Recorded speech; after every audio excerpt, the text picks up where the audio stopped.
చాలా భయంకరమైన పరిస్థితులలో ఉండే. దుఃఖం వచ్చేది, ఏడుపు వచ్చేది.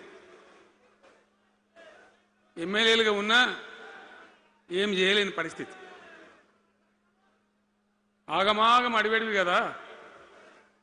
ఎట్లా ఉండే తెలంగాణ మనం చూడలేదా? తెలంగాణ రాకముందు ఎంత భయంకరమైనటువంటి బాధలుండే, ఎంత కష్టం ఉండే. ఎవడన్నా తెలంగాణని మాట్లాడేవాడు ఉండనా? అసెంబ్లీలో అక్కడిక్కడ కాదు, అసెంబ్లీలో కూడా ఒక ఆయన పాపం ప్రణయ భాస్కర్ అని వరంగల్ ఎమ్మెల్యే ఉండే.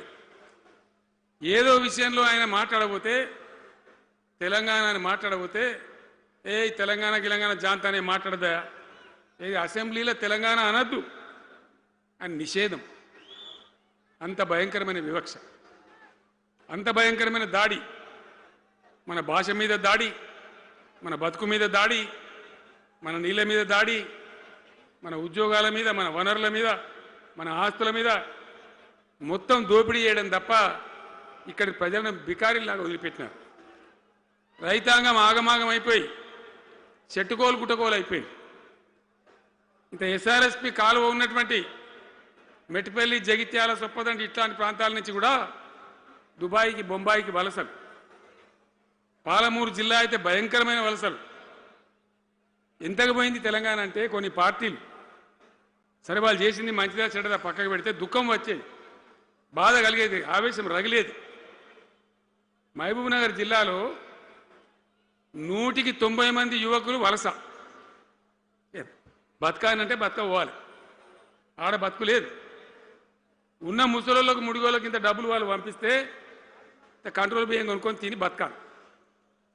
అందులో కొంతమందికి అందకపోతే కొన్ని పార్టీల వాళ్ళు మేమేదో గొప్పతనం చేసామన్నట్టు గంజి కేంద్రాలు పెట్టేది. గంజి కేంద్రాలు గుండెలు రగిలి, నా తెలంగాణ గంజి కేంద్రాలు అంటే ఎవడో గంజి పోతే బతకాలన్నట్టు అంత అధ్వాన స్థితికి తెలంగాణ దిగజార్చింది. అది కాంగ్రెస్ ప్రభుత్వం కావచ్చు, టీడీపీ ప్రభుత్వం కావచ్చు.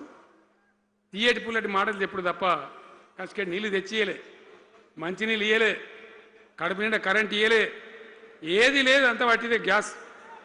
మాట్లాడు, చెప్పుడు, మోసం చేసి పోవుడు. మనం గొర్రెల్లాగా మన దగ్గర అడిగే నాయకులు లేడు, నిలదీసేవాళ్ళు లేడు, అందరు కట్టుబానిసలు అయిపోయారు. ఆ పరిస్థితులలో మూనిగే నక్కమే తాటికాయ పడ్డట్టు ఆనాడున్న ముఖ్యమంత్రి చంద్రబాబు నాయుడు కరెంటు ఛార్జీలు పెంచాడు, భయంకరంగా పెంచాడు. తెల్లారి నేను ఒక ఉత్తరం రాసిన, నీ కరెంటు ఛార్జీల పెంపుదల వాపస్ తీసుకో, లేకపోతే ఈ సమైక్య రాష్ట్రంలో మాకు న్యాయం జరగదని నేను ఉద్యమానికి పోవాల్సి వస్తుంది, తెలంగాణ కోసం కొట్టడాల్సి వస్తుందని చెప్పి రాసిన. ఆయన తీసుకోలే. కొంతమంది రైతులు పాపం పోరాటానికి వచ్చింది. మీరు కొత్త వాళ్ళు చూడకపోవచ్చు కానీ చాలా పాత వాళ్ళకి తెలుసు. పోరాటానికి హైదరాబాద్కి వస్తే నిరసన తెలపడానికి పట్టపగలు 11:30 గంటలకు బషీర్ బాగులో ఇష్టం ఉన్నట్టు విచ్చలవిడి కాల్పులు జరిపి చంపేస్తే 3 రైతులు అక్కడికక్కడనే ప్రాణాలకి చచ్చిపోయారు. ఆ తర్వాత నిర్ణయం తీసుకున్నాం, ఇక లాభం లేదు, ఎదురు తిరిగితే కూడా వీళ్ళు కాల్చి చంపుతున్నారు, జెండా ఎత్తడం ఒకటే తప్ప మార్గం లేదని చెప్పి ఆనాడు నేను తెలంగాణ ఉద్యమానికి శ్రీకారం చుట్టాను. ఎంబడ ఎవడు వచ్చినా సరే రాకున్నా సరే ప్రజలున్నారు, యువకులున్నారు, చూసుకుందాం దేకలేంగని చెప్పి బయలుదేరితే ఎక్కిరిచుడు, ఏ వీడు బక్కపేదడు కేసీఆర్ గారు ఎవడో బొడి చేసి చంపేస్తాం అని ఒకడు మాట్లాడు, ఇది మగల పుట్టింది పుబ్బల పోతుంది ఇంకోడు మాట్లాడు, యాడికెళ్ళైతే హైదరాబాద్ తెలంగాణ వీడు దుకాణం పెట్టినని ఇంకోడు అనడు, నానా రకాలుగా అవమానపరిచేటువంటి మాటలు మాట్లాడు. కానీ మొక్కవం ధైర్యంతో, చిత్తశుద్ధితోని బయలుదేరి పోరాటం చేస్తాం. ప్రజలు జమైతా పోయిన మీ అందరికి తెలుసు. ఇదే జగిత్యాలకు నేను ఎన్నోసార్లు వచ్చిన, కోరుట్లకు ఎన్నోసార్లు వచ్చిన, చొప్పదండికి ఎన్నోసార్లు వచ్చినా తిరగని ఊరే లేదు, తిరగని మండలాలు లేవు.